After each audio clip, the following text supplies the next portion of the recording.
Cutting gauge looks and functions much like a marking gauge. It is mostly used to make deep marks while making rabbet and dovetail joints.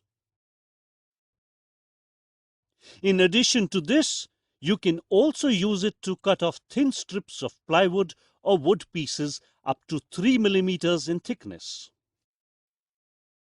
The cutting knife is held with an aid of a wedge. You can adjust the length of the knife by loosening this wedge.